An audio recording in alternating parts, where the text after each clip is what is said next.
La suite du Grand Direct avec un débat consacré ce soir à l'espionnage. L'espion qui m'aimait, vous vous souvenez tous de ce célèbre James Bond, eh bien ça pourrait résumer un petit peu la situation actuelle. Les États-Unis qui espionnent les alliés, leurs alliés. Alors pourquoi espionner ces alliés? On va essayer de mieux comprendre ce qui se passe et ce qui se joue à travers cette affaire un petit peu rocambolesque à la longue, mais qui est quand même très sérieuse au départ. J'accueille avec beaucoup de plaisir Avi Pazner, ancien ambassadeur d'Israël en France. Bonsoir à vous. Et Raphaël Yerushalmi, ancien officier dans le renseignement militaire justement pour l'armée israélienne. Bonsoir. Bonsoir. Alors, explication d'ailleurs avec vous, tout d'abord Raphaël Yerushalmi. Qu'est-ce que c'est que cet espionnage à grande échelle? Est-ce que ça a vraiment une utilité militaire que d'intercepter comme ça des millions de communications? Oui, bien sûr, c'est le b.a.-ba de l'espionnage, c'est ce qu'on appelle l'amassement des données. Il y a des banques de données. On ne sait pas toujours à quoi elles vont servir par l'avenir. Elles sont là au cas où. Et donc, le b.a.-ba de tout service secret, c'est d'accumuler le plus possible de renseignements, même s'ils sont a priori anodins. Même si ça concerne des pays alliés comme en l'espèce. Oui, parce qu'un pays allié aujourd'hui ne l'est peut-être pas demain. Et donc, il faut être préparé aux situations les pires. Les bons officiers de renseignement sont des pessimistes de nature et doivent envisager le pire.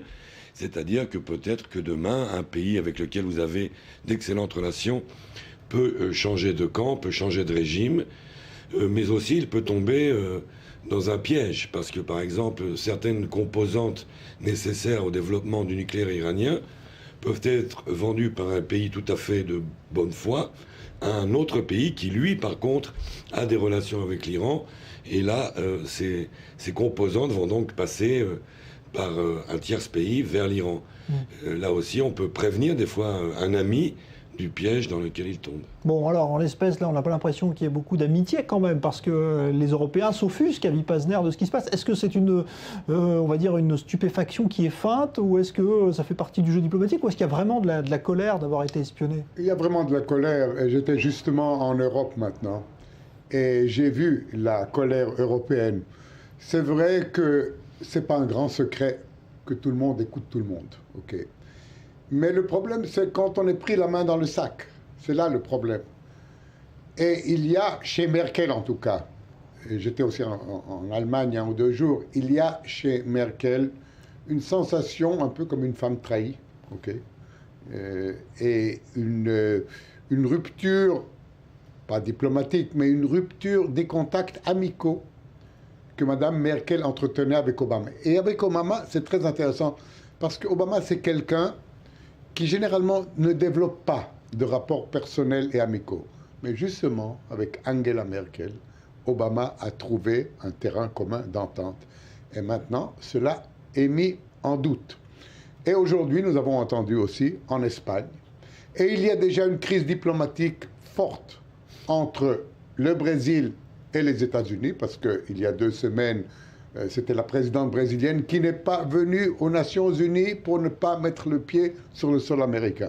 Donc, c'est extrêmement embarrassant pour les États-Unis, même si le fait même d'écouter est un secret de polichinelle. Oui, mais alors écoutez quand même un chef d'État comme Angela Merkel, qui est quand même la chancelière allemande, là ça va très loin quand même. Est-ce qu'on peut tous se permettre Ouais, et c'est peut-être parce que Obama a écouté les conversations de Merkel au téléphone qu'il est devenu copain avec elle, je ne sais pas.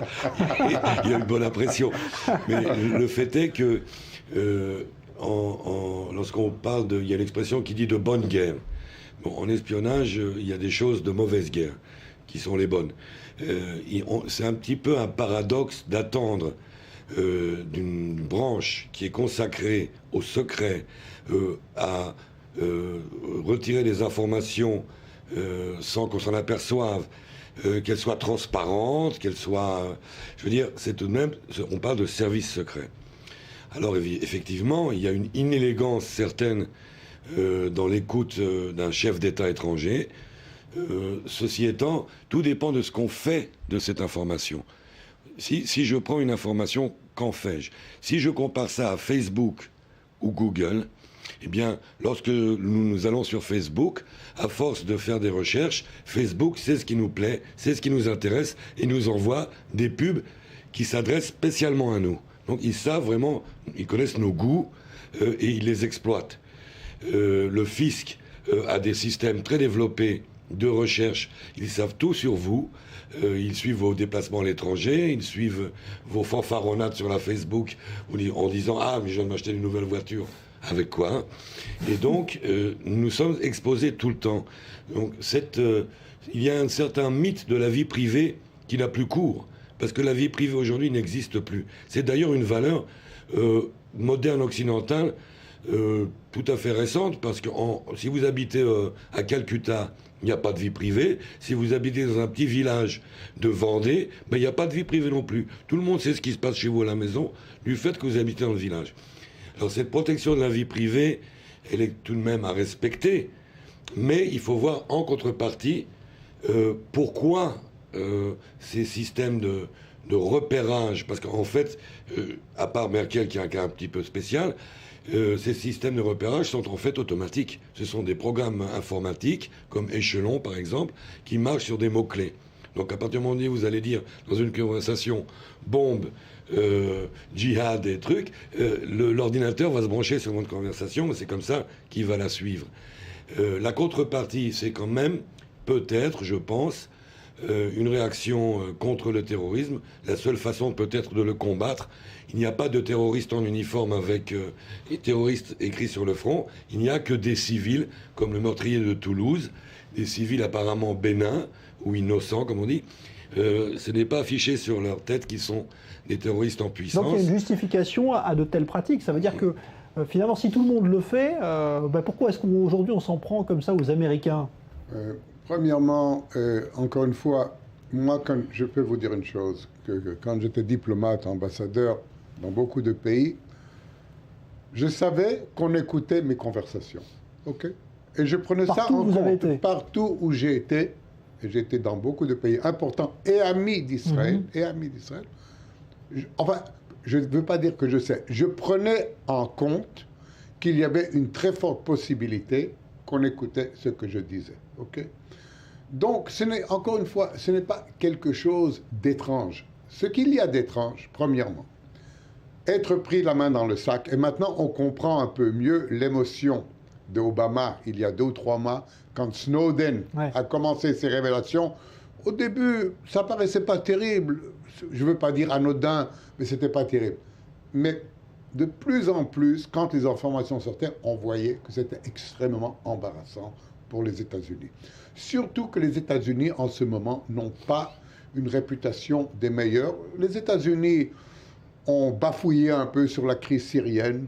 Les États-Unis ne sont pas ce qu'ils étaient il y a 10 ans, et donc ça vient à un mauvais moment pour Obama. Et puis, il y a autre chose. Une des dernières révélations est, je crois que d'aujourd'hui même, que c'est l'ambassade des États-Unis à Berlin qui était chargée d'écouter les hommes politiques. C'est pas seulement Merkel. Moi, je suis certain qu'il y en a d'autres. Ça n'a pas été encore révélé. Il y en a d'autres.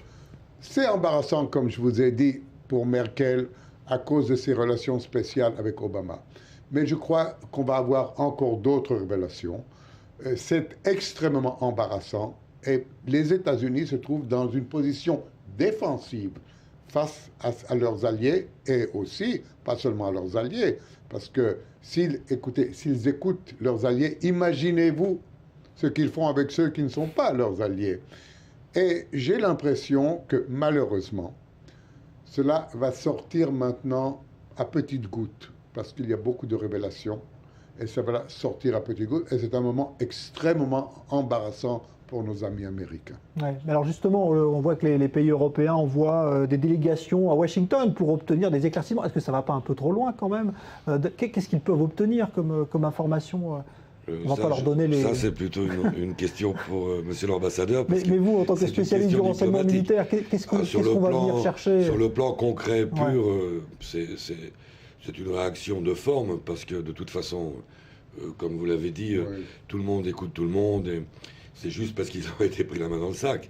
Je persiste à dire que tout dépend de ce qui est fait de cette information. Je pense que ces informations ne sont pas accumulées pour embêter la personne qui est écoutée.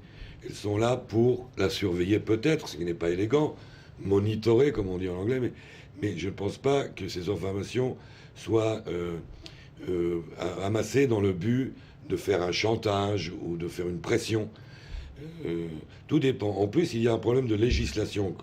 Il y a de nos jours, la technologie va beaucoup plus vite que tout, et pour légiférer derrière, ça prend beaucoup plus de temps.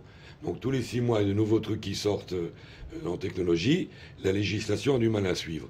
Monsieur Snowden, Monsieur Assange, avec tout le respect, ont fait quelque chose de très Don Quichotesque, Robin des Bois, avec la seule réserve qu'ils s'en sont pris tout de même à des États, dont les États-Unis, tout de même démocratiques.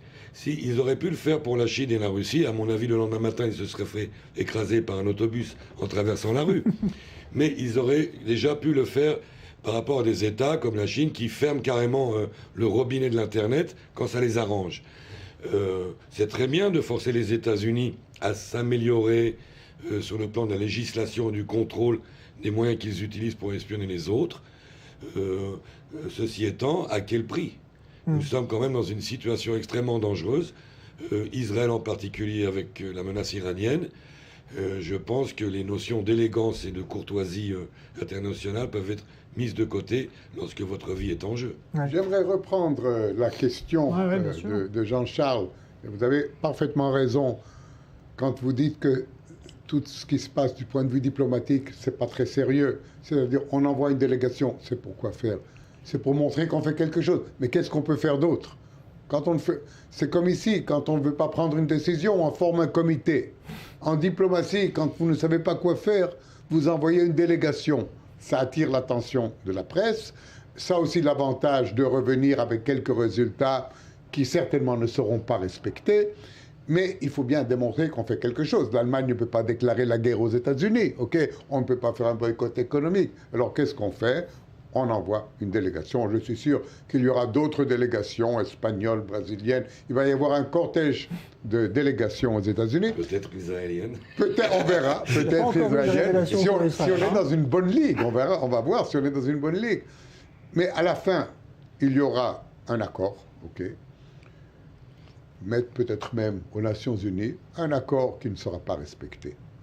Parce que c'est tellement vital de savoir ce que pensent les autres pour toutes les raisons que M. Yerushalmi nous a expliquées. C'est tellement vital que je ne vois pas un pays prendre la décision d'en finir avec toutes ces écoutes, d'en finir avec ces espionnages. Ça fait partie de la vie, ça a toujours fait partie depuis l'Antiquité. On a vu comment Moshe, notre père Moïse Rabbeinu, a envoyé des espions en Terre Sainte pour voir qu'est-ce qui se passait là-bas. Ça fait partie du jeu diplomatique, du jeu militaire et du jeu politique.